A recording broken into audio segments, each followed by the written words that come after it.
आपका बहुत शुक्रिया। आज हम दो विषयों पर चर्चा कर रहे हैं। पहला विषय है राहुल गांधी और कांग्रेस, यानी उत्तर प्रदेश में जो सीटें घोषित अभी यूपी में की नहीं, और जब केरल की सीट घोषित हुई तो वायनाड उनकी प्राथमिक सीट बन गई। आपको क्या लगता है, जैसा क्लेम कर रहे हैं सुरेंद्र जी, क्या गांधी फैमिली यूपी में चुनाव लड़ने आएंगे अमेठी रायबरेली अथवा नहीं? देखिए, पहली बात तो है कि अमेठी रायबरेली से अगर गांधी परिवार का कोई सदस्य चुनाव नहीं लड़ता है तो सुनिश्चित रूप से मानिए कि सीटें फिर खाता खुलना बड़ा मुश्किल हो जाएगा, बहुत ही कठिन संघर्ष की स्थिति बन जाएगी। और अगर गांधी परिवार के दोनों लोग लड़ते हैं तो अभी भी मेरा मानना है कि रायबरेली कांग्रेस के लिए अजेय सीट है, चाहे प्रियंका गांधी लड़े चाहे राहुल गांधी लड़े। और राहुल गांधी को कायदे की बात है, नैतिक रूप से अमेठी से चुनाव लड़ना चाहिए। एक ट्रेडिशनल सीट है जहां की जनता से उनका सीधा संवाद रहा है, सीधा संबंध रहा है, सीधा संपर्क रहा है जी। तो उसको इतनी जल्दी कोई बड़ा राजनेता कभी तोड़ना नहीं चाहेगा। तो गांधी परिवार के लिए गांधी पट्टी की दोनों प्रमुख सीटें यानी अमेठी और रायबरेली लड़ना स्वाभाविक सी बात है। हालांकि उत्तर प्रदेश के विषय में, सांगठनिक मामलों में, चुनावी मामलों में कांग्रेस थोड़ा सा विलंबित रही है बहुत लंबे अरसे से, और यही वजह है कि 89 के बाद से बहुत मुश्किल दौर कांग्रेस देख रही है। उत्तर प्रदेश में दौर मुश्किल है तो जाहिर सी बात है पूरे देश में उसकी स्थिति बहुत अच्छी नहीं हो सकती। जी।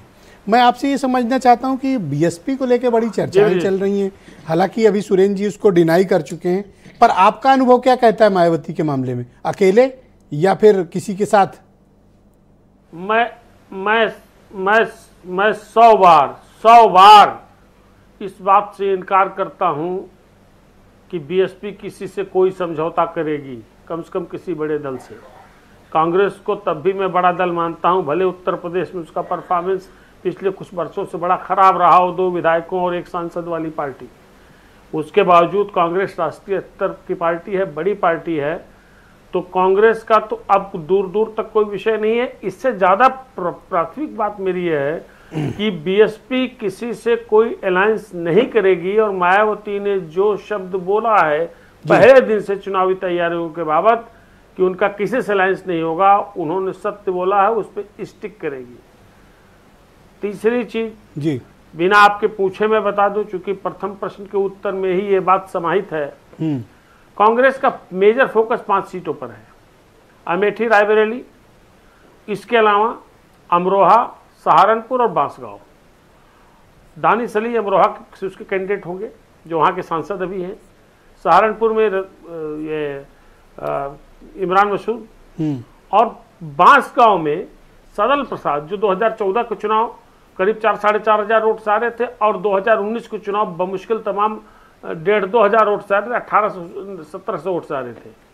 तीसरी एक चीज, कांग्रेस जो विलंब हो रहा है उसके पीछे एक और कारण है जी, कि देवरिया महाराजगंज से कांग्रेस, जो भोजपुरी फिल्मों के बड़े स्टार आजकल हैं, खेसारी लाल यादव, उनसे बातचीत कर रही है उनको कैंडिडेट बनाने का। अगर खेसारी लाल यादव को कैंडिडेट पूर्वांचल की किसी सीट से कांग्रेस बनाती है तो इस अलायंस में वो एक बेहतर प्रत्याशी हो सकते हैं, और जहां से भी लड़ेंगे भारतीय जनता पार्टी के सामने थोड़ी सी मुश्किल वहां आ सकती है।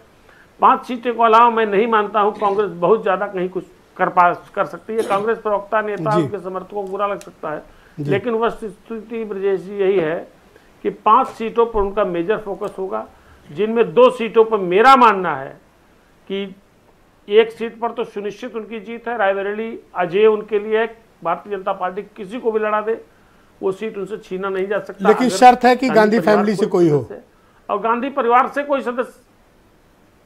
हाँ, यह बात अमेठी पे लागू होती है। अमेठी से भी गांधी फैमिली का कोई मेंबर आता है, चाहे राहुल गांधी स्वयं क्यों न हो जी, वो वहां लड़ाई अच्छी होगी, नजदीकी लड़ाई होगी।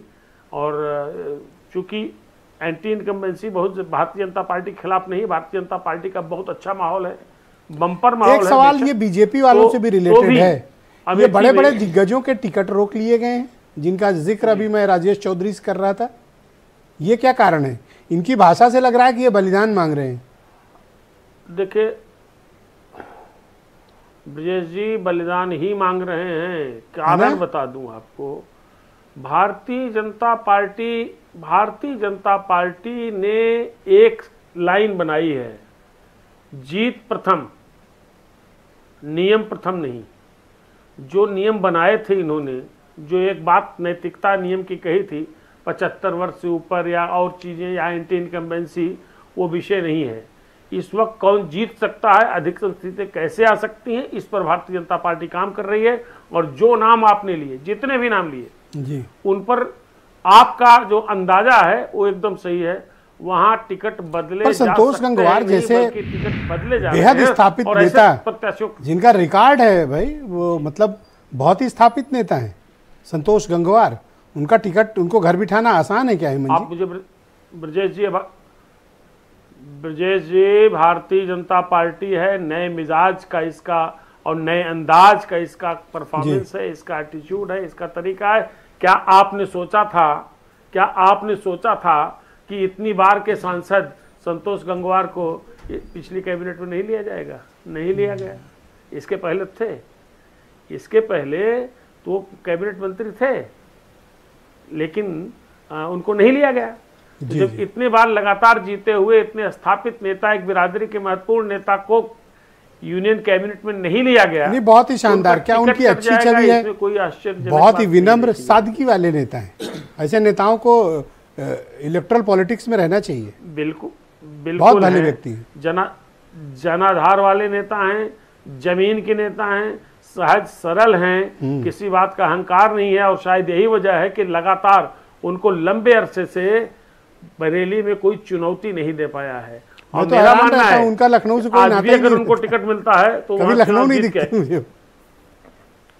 वो कॉन्स्टिट्यूंसी में ज्यादा जी, वीरेंद्र जी भी आ गए, हेमंत जी